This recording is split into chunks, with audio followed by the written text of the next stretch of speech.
ముచ్చట్లు రాజన్న ముచ్చట్లు.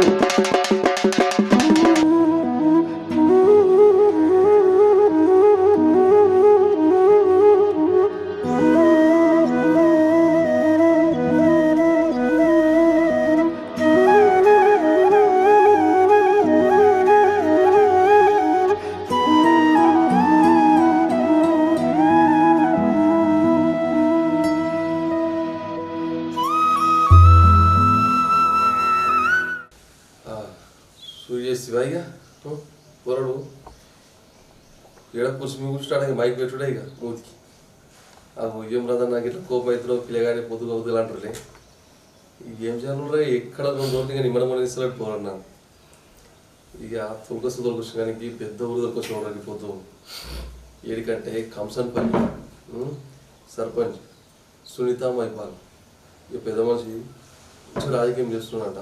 కాకపోతే ఊరు దగ్గర 3000 ఓట్ల 3000 జనాభా ఉంటుంది ఇక 100-200 దాకా ఓటర్లు ఇస్తుంటుంది. దగ్గర 80-100 ఓట్ల మెజార్టీ గెలిచిరారు. ఎట్లా గెలిచి ఏం కదా ఈ రాజకీయ ప్రస్థానం ఎట్లా సులువైంది అవన్నీ అడిగి తెలుసుకోమండి. ఇంకో మాట చెప్పాలంటే ప్రవీణ్ ఉంటాడు ఇక సర్పంచ్ కొడుకు అనే అన్న కూడా మన mandal president Congress party president అనమాట. ఇక చూసుకుని అన్న కూడా మంచి కార్యక్రమాలు చేస్తున్నా సోషల్ యాక్టివిటీస్లో ఎవరేమొచ్చినా ప్రయాణం అంటే నేను ఉన్నాను అంటాడు. ఇక జేబులో చేయి పెడితే ఉట్టి రాదు. ఇక అందరు సేవ కార్యక్రమం బాగా చేస్తున్నాడు అన్న. ఇంకా అవన్నీ అడిగి తెలుసుకుందాం. ఇక ఫస్ట్ సర్వసాధం ముచ్చేపెట్టి తర్వాత కొడుకుతో ముచ్చేపెడదాం. ఇలా జర మల్పి కెమెరా. నమస్తే నమస్తే నమస్తే బాగున్నావా? ఇప్పుడు మీ ఊరికి వచ్చి ముచ్చేపెట్టి రంగు వేయలేదేమో మరి ఇంటికి అప్పటి నుండి చేసుకుని అలవాట్లేదు. ఇక మనం చేస్తే ఖరాబ్ అయితే అలవాటే పెట్టుకోవాలి.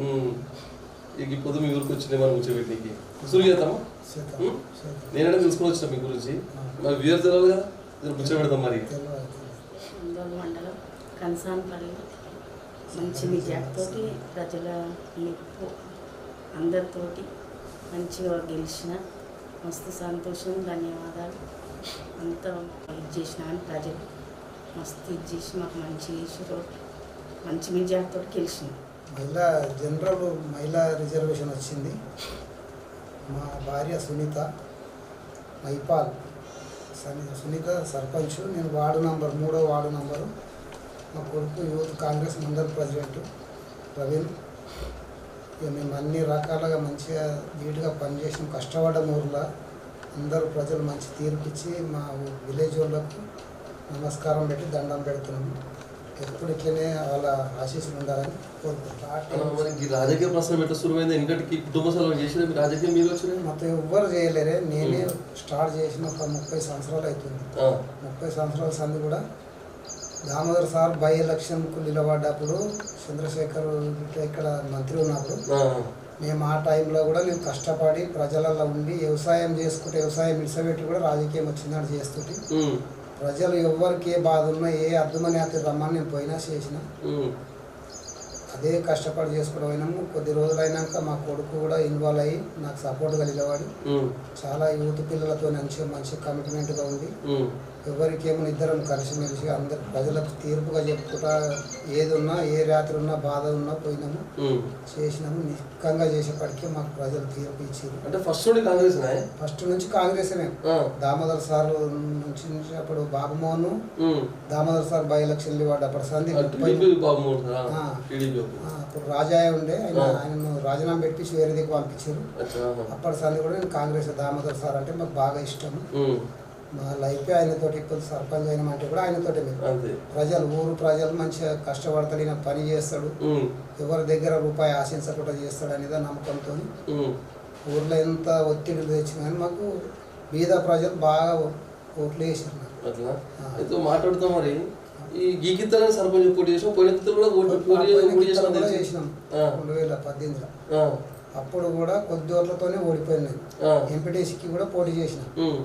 ఇక భయపడినాం, నిలబడద్దు ఎంపీటీసీకి అనుకుంటే దామోదర్ సార్ పిలిచి టికెట్ దీపారం చేతిలో పెట్టి తోలిచిండు. ఆకురికి వెళ్ళి వచ్చి నిలబడైన మాట కాదనుకుంటా. మళ్ళీ ఇప్పుడు టైం కలిసి వచ్చింది. అందరూ ఎంపీటీసీ కూడా ఓడిపోయింది. అది 200 ఓట్లతో ఓడిపోయింది. 20 ఓట్లతోటి ఇక ఇప్పుడు ప్రజలు మంచి పని చేస్తారు. మేము ఓడిపోయినా కూడా ఇంట్లో కూర్చోలేదు, కష్టపడుకుంటూనే పోయినాము. అపోజిషన్లో చేయొద్దాడు కూడా అపోజిషన్లో కూడా పని చేసుకుంటాం. పేద ప్రజలను దగ్గర చేసుకున్నాం.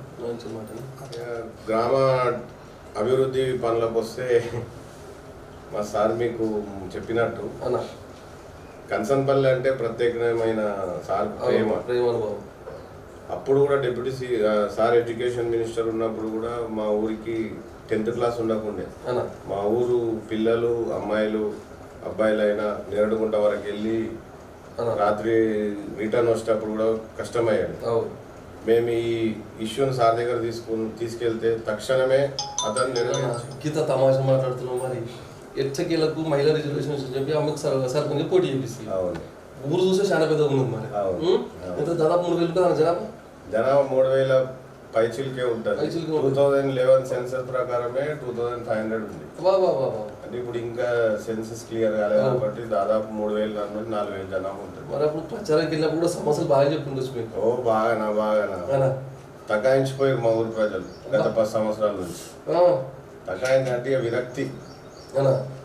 గత ప్రభుత్వంలో వాళ్ళ సర్పంచ్లు వాళ్ళ పాలన గవర్నమెంట్ వర్క్స్ ఏం రాక చాలా ప్రాబ్లమ్స్ వచ్చాయి. ఏం చెప్పినా ముచ్చట చెప్తాను. ఏం చెప్పారంటే చాలా ఉన్నాయి.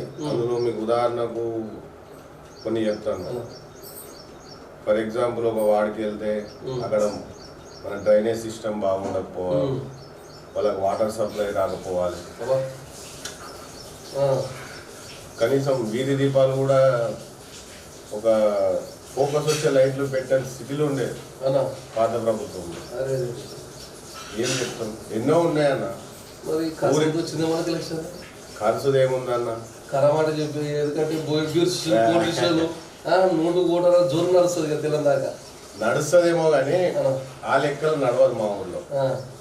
ఎందుకంటే మా ఫాదర్ ఇంటర్వ్యూ మీద తీసుకున్నారు. మా ఫాదర్ చెప్పుండొచ్చు, మేము నిత్యం ప్రజలలో ఉంటాం. చెప్పిన మేము ఓపెన్లో గెలిచినాం, ఓపెన్ రిజర్వేషన్ అన్నప్పుడు మీకు కూడా కొంచెం క్లారిటీ రావాలి. మా మీద ఎంత ఫోకస్ ఉంటుంది, ఎంత ఒత్తిడి ఉంటుంది. మేము అలాంటిది ఏం లేదు. ప్రజలు ప్రేమతోని అరే వీళ్ళు వస్తే ఊరికి మంచి జరుగుతుంది, నిత్యం మాతో ఉంటారు, పబ్లిక్ సేవలు ఉంటారు. మీకు ఇంకో విషయం నేను చెప్పాలంటే ఎమ్మెల్యే ఎలక్షన్లలో కూడా దామోదర్ సార్ గారికి మేము 377 లీడ్ ఇచ్చినాం ఊరు నుంచి. ఈ మండల్లోనే టాప్. ఎందుకంటే సార్కు మా ఊరి పైన ప్రత్యేకమైన ప్రేమ ఉంటుంది. సార్ డిప్యూటీ సీఎం ఉన్నప్పుడు కూడా మా ఊరికి ప్రత్యేకమైన నిధులు ఇచ్చి ఎస్సీ సప్లైన్ కింద 2 కోట్ల వరకు ఇచ్చింది. మా ఊళ్ళు ఇప్పుడు అప్పుడు వేసిన సీసీ రోడ్లే మళ్ళా 10 ఏళ్ళ తర్వాత ఇప్పుడు సార్ ఇచ్చిన సీసీ రోడ్లు, సార్ ఇచ్చిన డ్రైనేజ్లు, సార్ ఇచ్చింది అంగన్వాడీ స్కూల్, సార్ ఇచ్చింది ఎస్ఎస్జి బిల్డింగ్ అన్ని సార్ అవుతున్నాయి. అంటే ఆ రకంగా ఆలోచించే లీడర్ నాయకుడు ఉండాలి మన ప్రాంతానికి అవసరం. మరి మెజార్టీ ఎంత వచ్చింది అమ్మకు? దాదాపు 80 ఓట్లు వచ్చింది. మంచిగా నడిచింది మ్యాచ్. ప్రజల ఆశీర్వాదం. ఎంతమంది వార్డు మెంబర్? 10. ఉప సర్పంచ్ కూడా ఇక్కడనే ఉండదు. ఉప సర్పంచ్ కూడా మా ప్యానల్. మరి ఎత్తకేలకు మంచి మనుషులు అమ్మని గెలిపిస్తాయి. గెలిపించినాక మీరు మరి ఏం హామీలు ఇచ్చారు? ఎటువంటి కార్యక్రమం సులువైన మన గ్రామంలో హామీలు మున్పెన్నడు జరగని విధంగా మా కన్సన్పల్లి గ్రామ చరిత్రలో హామీలు అనే ప్రస్తావన లేదు ఎప్పుడు. కానీ ఈసారి మేము హామీలు పెట్టడం జరిగింది.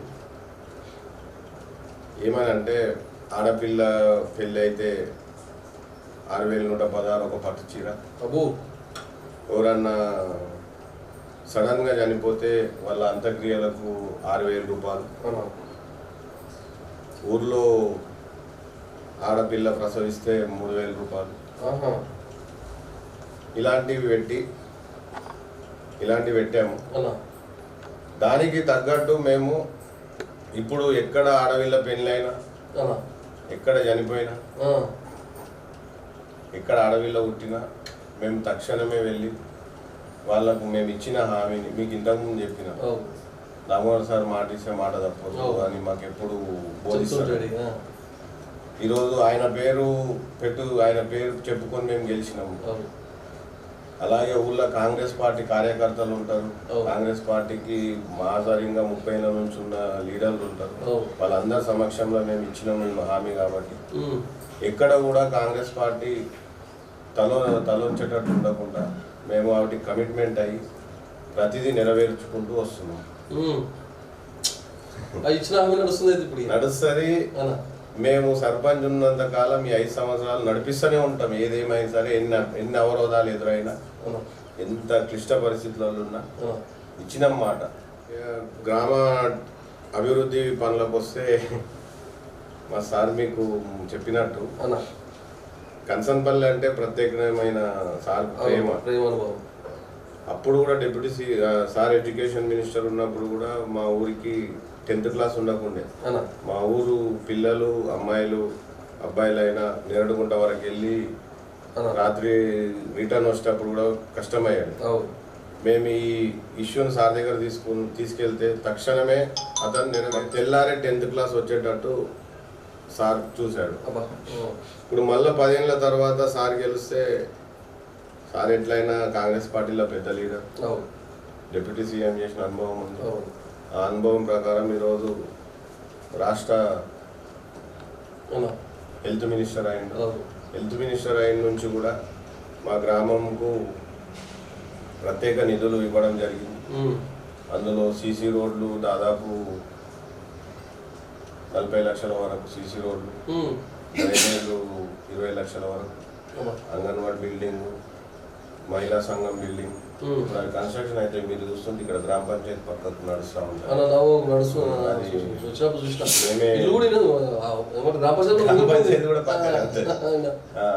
అక్కడ ఎస్ఎస్జి బిల్డింగ్ ఉంటుంది. ఇందిరా మిల్లు ఫస్ట్ విడతలో మాకు 25 శాంక్షన్ అయినాయి. ఆల్మోస్ట్ 23 గ్రౌండింగ్ అయినాయి. అందులో 15 వరకు గృహప్రవేశాలు కూడా అయినాయి. వాళ్ళు కూడా చాలా సంతోషపడుతున్నారు. అంటే ఇక ఇంతటికి మాట లేదా అన్న, ఇందిరమ్మ రాజ్యంలో ప్రజలు సుఖాంతంగా ఉంటారు. బడుగు బలహీన వర్గాలు, పేద ప్రజలు వాళ్ళకు లబ్ధి పొందుతుందనే ఒక ఆశతోనే ఈసారి విసిగెత్తిన టిఆర్ఎస్ ప్రభుత్వాన్ని వెనుకకు తొక్కి కాంగ్రెస్ ప్రభుత్వాన్ని తెచ్చుకోరు. అదేవిధంగా ఈరోజు రేవంత్ రెడ్డి గారి నాయకత్వంలో మా సార్ నాయకత్వంలో చాలా బ్రహ్మాండంగా మా ఊరు అభివృద్ధిలో చాలా ముందుకు వెళ్ళిపోతుంది. మాట్లాడుతుంది గతంలో మన కేసీఆర్ సార్ ఉండే 10 సంవత్సరాల ముఖ్యమంత్రి, ఇక్కడ మన రేవంత్ సార్ వచ్చాం. వీళ్ళిద్దరు వీటి మధ్య వ్యత్యాసం చెప్తామన్న రాజకీయ పరంగా, అదేవిధంగా సంక్షేమ పథకాల మధ్య. డెఫినెట్లీ ఇక వ్యత్యాసం వల్లనే ప్రభుత్వం వచ్చింది కదా. వాళ్ళు ఏం చేయలేరో ప్రజలు చూసిరు. డబుల్ బెడ్రూమ్లు అన్నారు. ఏ గ్రామం కన్నా ఒక్క డబుల్ బెడ్రూమ్ ఇచ్చిన దాఖలు మీరు చూడండి ఒకసారి. మీరు నాకు తెలిసి మీరు మా గ్రామమే కాకుండా వేరే గ్రామాలు మీరు చూడండి ఏ గ్రామంలో ఉన్నాయి. ఇప్పుడు ఈ ప్రభుత్వం రాగానే ఊర్లో ఇందిరమ్మ ఇల్లే మీరు చూపెడతారా అండి, బ్రహ్మాండంగా కట్టుకుంటారు. చూసినా ఇంత బ్రహ్మాండంగా ఉంది. దర్జాగా ఒక ఫ్యామిలీ, అమ్మ నాన్న కొడుకు కోడలు మంచిగా ఉండొచ్చు. వాళ్ళకు మళ్ళీ పిల్లలు దర్జాగా కట్టుకొని చాలా సంతోషం ఫీల్ అవుతుంది. గ్రామంలో అభివృద్ధి పనులు లేకుండా అప్పుడు.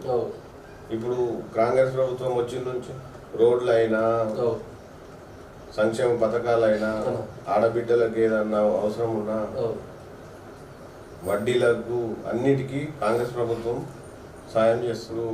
మొన్న జరిగిన 2 ఎలక్షన్లలో కాంగ్రెస్ ప్రభుత్వం 6 గ్యారెంటీలు ప్రవేశపెట్టారు. అందులో దాదాపు అన్ని ఇస్తున్నారు కాంగ్రెస్ ప్రభుత్వం. ఇందిరమ్మ ఇండ్లు అయినా సరే, మన ఫ్రీ బస్సు, రేషన్ కార్డులు మీరు చూస్తే 10 ఏళ్ళ నుంచి విలవిలలాడారు. ఒక్కరికి వచ్చింది లేదు. అంటే బీద ప్రజలు రేషన్ బియ్యంతోనే ఆధారపడి ఉన్న వాళ్ళు చాలా మంది ఉంటారు మన రాష్ట్రంలో. అలాంటిది ఎంతమంది సతమతమయ్యారు. అలాంటిది కాంగ్రెస్ ప్రభుత్వం రాగానే తక్షణమే రేషన్ కార్డులు ఇష్యూ చేసింది. ఎంత సంతోషం ఉంటుంది ఇప్పుడు బీద ప్రజలలో. అలాగే గ్యాస్ సబ్సిడీ, గ్యాస్ 500కి వస్తున్నది, ఫ్రీ కరెంట్, 200 యూనిట్లు ఫ్రీ, అన్ని నెరవేరుస్తూ ఉన్నారు. మంచి మరి అయినా 2.5 సంవత్సరాలలోనే ఇన్ని గ్యారంటీలు నెరవేర్చారు. ఇప్పుడు రేపు మాపు రైతు బంధు కూడా విడుదల చేస్తున్నారు. మొన్న పెట్టిన నల్గొండ సభలో మన ముఖ్యమంత్రి గారు చెప్పారు. ఇంకేమున్నాయన్న, ఇంకున్నాయి 1-2, అవి కూడా వచ్చేస్తాయి. ఇప్పుడు ప్రాసెస్ నడుస్తుంది, దానికి కూడా మన అందరికి శిక్షణ నడుస్తుందంట, మన పెన్షన్లు అవన్నీ. పోయే ముందు మాట్లాడుతా అడిగాను. మరి ముందు ఇంకా చేయబోతున్న కార్యక్రమం ఉన్నాయా మన గ్రామంలో? అబ్బో చాలా ఉన్నాయన్న.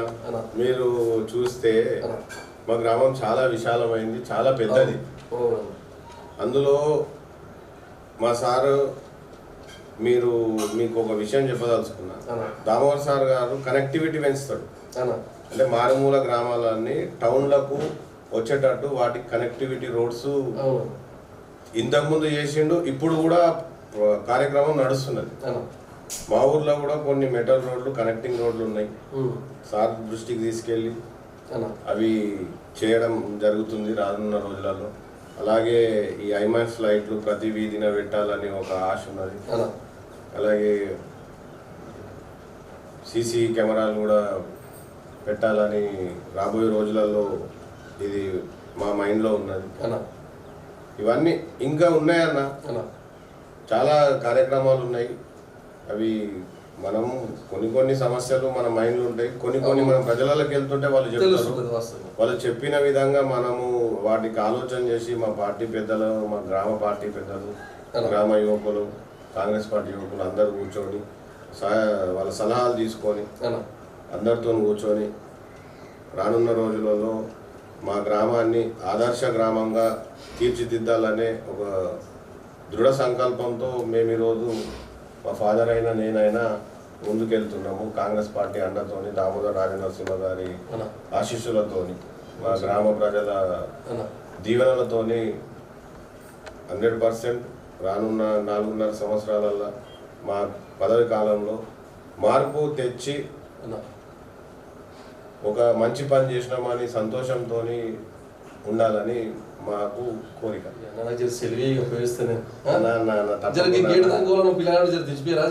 అరే దానికి ఏమైనా నేనే వచ్చి డ్రాప్ చేస్తా.